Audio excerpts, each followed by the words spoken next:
भगवान बाबा हनुमान जी को प्रणाम। महान त्यागी बाबा जुमदेव जी को प्रणाम। परमात्माए मेरे घर परिवार में एक परेशानी थी। मेरे पास काम धंधा, घर परिवार सभी ठीक ठाक था। मुझे दुख इस बात का एहसास भी नहीं था। ऐसी वक्त में मुझे बच्चे की ज़रूरत थी, जो मुझे डॉक्टरी उपचार के उपलक्ष्य पे मुझे बच्चा मेरे बीवी को नहीं हो सकता, ऐसी करके मुझे पता चला था। उस वक्त मैं सोच में पड़ गया था कि मैं अब करूं तो क्या करूं। देखिए, बहुत सोच में पड़ गया था। इसी समय में मुझे सेवक भाई मिला और वो मुझे बताया, तेरे पास सभी कुछ है, तो एक बार प्रयास तो कर। मैं बोला, क्या ऐसी उपाय है भैया जो मेरे को बताइए, जो मैं कर सकूं। बिल्कुल कर सकता है, बोले मेरे को बताए, तू मानव धर्म परमात्मा एक का सेवक है, क्या डॉक्टरों के पास जाता है, क्या डॉक्टरों के पास अपना मत्था रगड़ता है। अपने पास भगवान है, तू अपने भगवान से बातचीत कर। भगवान के पास ऐसा कुछ शब्द रख जो पूरा कर सके तू। मेरे दिमाग में भी वो बात आई। तुरंत मैं अपने मार्गदर्शक जी से मिला, उनसे बातचीत किया। मैं उन्हें पूछा कि भैया ऐसी ऐसी परेशानी है मेरे घर में, मुझे मेरी जिंदगी में, तो मैं ऐसी करने का ठाना हूँ ताकि मैं आगे का कार्य कर सकूँ। तो वो शब्द मैं ऐसी डाला कि यदि आने वाले इस वर्ष में मेरी बीवी जैसे महीने से रुकती है, मैं अपने भगवान के पास ऐसी शब्द रखूंगा कि यदि मुझे बच्चा हो रहा है, मेरे घर में बच्चे की जरूरत है, यदि मेरे बीवी को बच्चा हो रहा है, तो मैं तुरंत ही त्याग का कार्य बढ़ाऊंगा। देखिए, मेरे शब्द भगवान ने कायम के मुझे वापस किए। कुछ ही क्षणों में, कुछ ही दिनों में, कुछ ही महीनों में मेरे यहाँ बच्चा जन्म लिया। बच्चा जन्म लेने के बाद भगवान से दिए हुए जो शब्द थे, वो शब्द मुझे याद आए। मैं तो अपने मार्गदर्शक से कहा ही था कि जैसे मुझे मेरे घर में बच्चा जन्म लिया, वैसे ही मैं जल्द से जल्द त्याग के कार्य लूंगा। बच्चा जन्म लेने के बाद मैं 3 महीने तक सोचते रहा खर्च कितना आएगा, क्या कितना आएगा। सोचते 3 महीने बीत गए। 3 महीने के बाद मैं डायरेक्टली गया और मैं बातचीत किया और त्याग के कार्य मांग लिया। जब त्याग के कार्य लेने गया तो मैं अपने मार्गदर्शक से एक शब्द नहीं छुड़ाया था कि सर, जब मैं त्याग के कार्य लेने से पहले शब्द लिया था, वो शब्द पूरा करने का समय आ गया है। उसके वजह से मुझे अभी त्याग का कार्य चाहिए। ये मैं न बोलते हुए, अब पहले तो पता था, ऐसी समझ लिया और मैं वो कार्य ले लिया। देखिए, त्याग के कार्य शुरू होते ही मेरे 3 से 4 दिन बहुत ही अच्छे से गुजरे। उसके बाद सबसे पहले मेरे छोटे ही बच्चे को बुखार आया। मैं बातचीत किया अपने मार्गदर्शक से, मेरे बच्चे का बुखार आराम हुआ। उसके बाद ही तुरंत मेरे बड़े लड़की को जोरों का बुखार, खांसी, सर्दी, और मैं फोन लगाकर बोला, पूछा, तीर्थ वगैरह बनाकर दो करके बोले। मैं वैसे ही तीर्थ वगैरह बनाकर मेरे लड़की को दिया।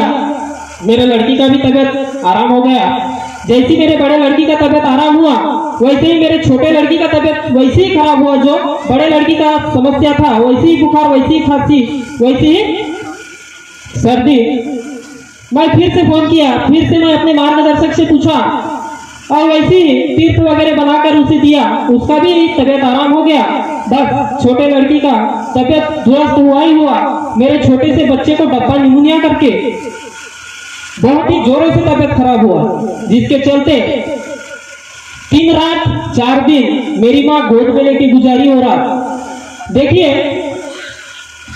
अब पता नहीं मुझसे क्या गलती हुई थी। उस वक्त तो मुझे समझ में नहीं आ रहा था, मैं सोच में पड़ गया। दिन में 10 बार मैं अपने कार्यकर्ता जी को फोन लगाता था। मेरे बच्चे की हालत देख कर नहीं होती थी, वैसी फोन करता था। मेरे मार्गदर्शक फिर बताते थे, देखो याद करो, कहीं ना कहीं कुछ गलतियां वगैरह हुई हो, याद करके आगे लाओ, भगवान से क्षमा याचना करो, तबियत आराम होगा।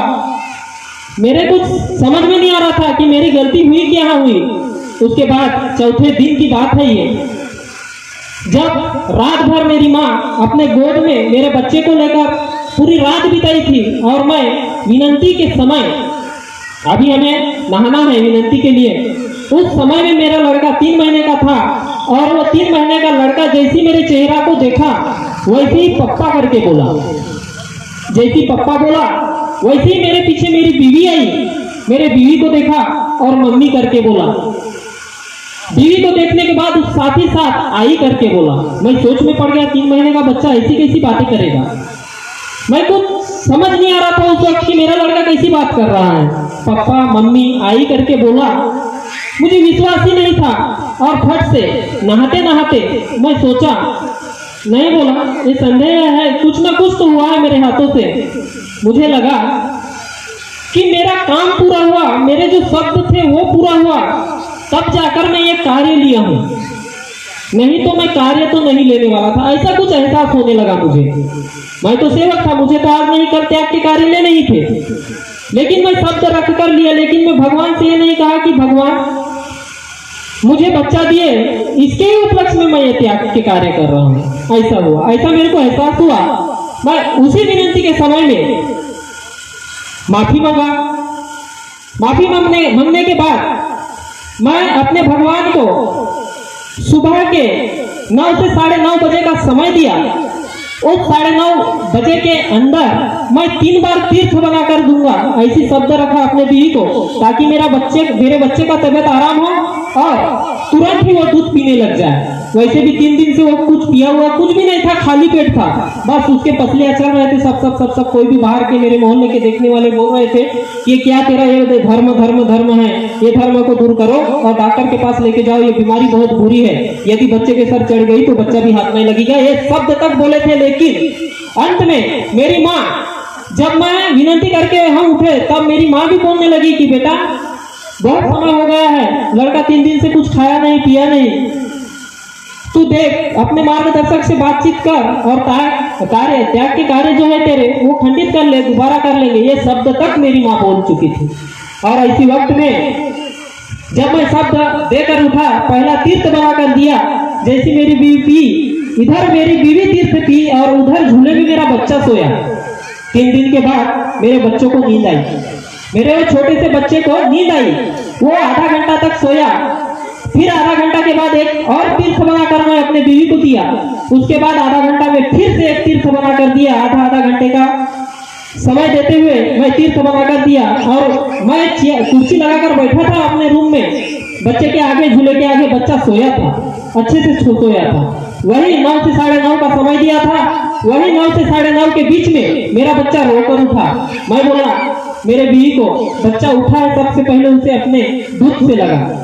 जैसे वो अपने बच्चे को लेकर दूध पिलाने लगी, मेरा बच्चा दूध पीने लगा। वैसे ही देखा मैं तो मेरे बच्चे की जो जापानी में बोलते हैं तो पसली ऐसी हिले जैसी लगता है ना, सबसे पहले वो चेक किया मैं। तो चेक करने के बाद वो जैसी की वैसी, जैसी श्वास साधारण एक बच्चा जैसी श्वास लेता है वैसी श्वास लेने लगा। मैं तुरंत अपने मार्गदर्शक को फोन किया। मैं बोला मेरे बच्चे की तबीयत अभी आराम है भैया, अभी मैं आगे का कुछ सोचूंगा नहीं। उसके बाद शाम तक मैं सोचते ही रहा। महत्वपूर्ण एक बात मेरे दिमाग में आई कि सही है, जिस विश्वास के साथ मैं यहाँ शब्द रखा था वो विश्वास मेरा पूरा उस भगवान पे नहीं था। ये बात मुझे समझ में आई और मैं तुरंत ही अपने मार्गदर्शक को बोला कि सर, जब मैं त्याग के कार्य लेने आया था, हमारी बात तो पहले हुई थी कि ऐसे करने से मैं त्याग घड़ाऊंगा, लेकिन जब मैं त्याग के कार्य लेने आया था तब आपसे बात की छुटकारा नहीं की थी कि भैया जो मैं शब्द रखा था वो शब्द आज पूरे हो गए, इसलिए मुझे तुम त्याग के कार्य दो।